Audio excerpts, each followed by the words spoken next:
When news of the army's annihilation reached Rome, the citizens were overwhelmed with shock and grief and rushed toward the city gates. Heart-wrenching scenes unfolded as people clung to one another, desperately asking about their family's safety. We are defeated! Amidst this chaos, yet another devastating report arrived. Consul Servilius, upon hearing of the Roman defeat at the Battle of Lake Trasimene, had attempted to move 4,000 cavalrymen to another region, but his forces were completely destroyed by Hannibal's army. Rome had fallen into a grave crisis. The citizens and the Senate decided to revive the long-forgotten office of the dictator. Quintus Fabius Maximus was appointed as dictator, and Marcus Minucius Rufus was chosen as his deputy, the commander of the cavalry. Hannibal had annihilated the Roman army at Lake Trasimene, demonstrating his brilliant tactical skill. Yet his broader military strategy also revealed clear limitations. He attacked the small Umbrian city of Spoletium, but was repelled by its sturdy walls and forced to retreat with losses. Spoletium, a fortified city nestled in mountainous terrain, was nearly impossible to capture through a hasty assault. Hannibal was virtually invincible in open field battles, but he proved weak in sieges against fortified cities. Even with siege engines or towers, breaching a stronghold was never easy, and Hannibal's army, which had crossed the Alps, possessed no such equipment. While he might persuade Rome's allied cities to reconsider their loyalty, he lacked the means to subdue walled cities by sheer force. Dictator Fabius, fully aware of Hannibal's abilities, avoided direct confrontation. Through thorough reconnaissance, he closely tracked Hannibal's movements, but never took reckless risks. Even when Hannibal tried to provoke him into battle, Fabius refused to engage, maintaining a safe distance and merely observing. In response, Hannibal resorted to continued provocations. He frequently moved his camp and, in full view of the Roman army, mercilessly devastated the farmlands and crops of Rome's allied territories. You Romans At are times, cowards! he Come deliberately and exposed face us if you small dare! detachments of his troops in an attempt to lure Fabius into combat, but Fabius remained immovable. He encamped on high ground and forbade his soldiers from straying beyond assigned zones. Yet, when terrain was favorable and a retreat route secure, he boldly launched small-scale skirmishes. Fabius was determined to wear Hannibal down through attrition.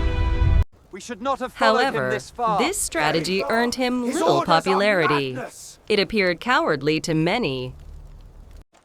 They dared Above to all, question my his command. own deputy, After the all I've cavalry sacrificed. commander, began to Insolence. rebel. He began to complain to those around him that the dictator was avoiding battle out of cowardice. Meanwhile, Hannibal's earlier decision, after the Battle of Lake Trasimene, to release captured Roman allied soldiers without ransom, began to bear fruit. He's watching us. Among those freed were men from influential Campanian Must be families who secretly reached out to Hannibal. They hinted that if he marched into Campania, he could seize its chief city, Capua. It is possible that Hannibal had already sought to win them over before releasing them. As Hannibal moved south toward Campania, he made camp near the Volturnus River. In full view of the Roman army that shadowed him without engaging, he ruthlessly burned the surrounding farms and fields. The smoke rising from every direction darkened the sky, but still, dictator Quintus Fabius Maximus remained steadfastly observant, refusing to act. Despite Hannibal's relentless provocations, no order for battle came from the Roman command. Dissatisfaction within the Roman army reached its peak. At last, Rome, the cavalry commander time for Minucius decisive action openly is upon defied us. authority in front of We his will not officers and falter. soldiers. This was an unmistakable breach of military discipline. Yet Fabius restrained himself to the end and adhered to his strategy. His objective was clear: to nip in the bud any battle at which Hannibal excelled. They say the Even Senate though is this strategy compromised. was unpopular at the time, it would later become a crucial foundation for Rome to turn the tide of the war. In the late summer of 217 BC, Fabius was summoned back to Rome to perform religious duties. They say the By legions are then, victorious, both the but I Roman see only citizens delay. and the Victories soldiers don't feed had our grown family, contemptuous soldier. of his When will we delaying end? tactics, Hush now. and We even the cannot Senate allow had this begun to discuss his transgression to pass dismissal. unanswered. Patience, Marcus. Before leaving, True strength Fabius lies not in earnestly haste, urged Minucius but to in time. continue following his strategy. Fabius. But Minucius had no intention of doing so. In Fabius's absence, he engaged Hannibal's forces in a limited encounter and achieved a minor victory. This success inflamed public opinion even further against Fabius. Meanwhile, Hannibal had not yet reached Campania. Instead, he captured the town of Geronium, not far from the region, and established his winter quarters on its outskirts. As winter drew near, he decided to remain there. Before long, news reached the Senate that cavalry commander Minucius had won a great victory over Hannibal. The people of Rome rejoiced, but Fabius was skeptical. In truth, Roman casualties were only slightly lower than Hannibal's. The battle had been roughly even, but Minucius had exaggerated his success in his report. Nevertheless, the Romans, weary of Fabius's slow and cautious methods, began to hail Minucius as a hero. Our republic Soon stands at a voices precipice. We arose must act demanding that the decisively. dictator Your and the words cavalry carry weight, commander be but granted consider the equal wisdom held authority. within these scrolls. I bring you Among those prosperity leading this movement and was strength. Gaius Terentius Varro, a plebeian who had People served of as Rome. praetor the previous year and now aspired to the For too consulship. long we have endured. Varro championed the proposal that the dictator and the cavalry commander should share command equally. Ultimately, the My People's fellow Assembly Romans, passed a the law time for dividing the decisive army action and is granting now. the two generals equal powers. Fabius learned of this decision on his way back to the army. Fabius agreed to divide the 4 legions, giving 2 to Minucius.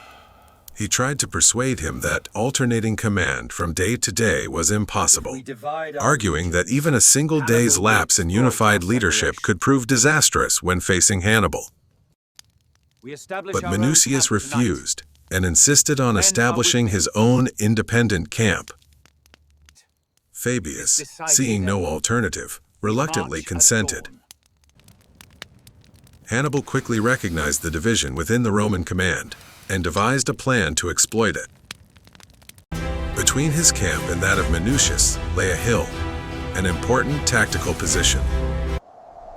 Whoever controlled it would gain a significant advantage. Hannibal secretly stationed troops in ambush around the hill and set a trap for Minucius.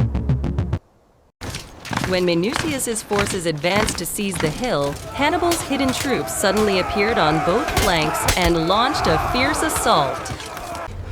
The Roman lines collapsed into confusion, and Minucius's army fell into grave danger. Just as his soldiers were suffering heavy losses and desperately seeking a way to escape, Fabius's army appeared on the field, like divine reinforcements descending from the heavens. The retreating Romans rallied behind Fabius and quickly reformed their battle line. Seeing this, Hannibal ordered the retreat trumpet to sound and withdrew his troops. A great commander recognizes another when he sees one. Hannibal, though the enemy, acknowledged Fabius's prudence and extraordinary judgment. At last, the cavalry commander Minucius came to recognize the true worth of dictator Fabius and repented of his arrogance. He immediately dismantled his own camp and rejoined Fabius's command. Approaching him with deep humility, Minucius declared, "You are to me as a father," expressing his heartfelt respect and gratitude. News of this reconciliation soon reached Rome, and the people began to praise Fabius to the skies. Meanwhile, after the death of Flaminius, his replacement as consul was Atilius Regulus. When Fabius's 6-month term as dictator ended, he stepped down at the close of 217 BC. The two consuls, Regulus and Servilius, faithfully continued the strategy established by the former dictator, refusing to engage Hannibal in open battle. They also ordered all food and supplies in areas visible or accessible to Hannibal's army to be removed or destroyed. As a result, Hannibal's forces soon began to suffer from severe shortages of provisions. To retreat northward into Gaul would have meant admitting defeat, and Hannibal could not bring himself to do so. Yet, if the Roman consuls of the following year continued to follow Fabius's strategy, Hannibal might find himself unable to feed his troops at all.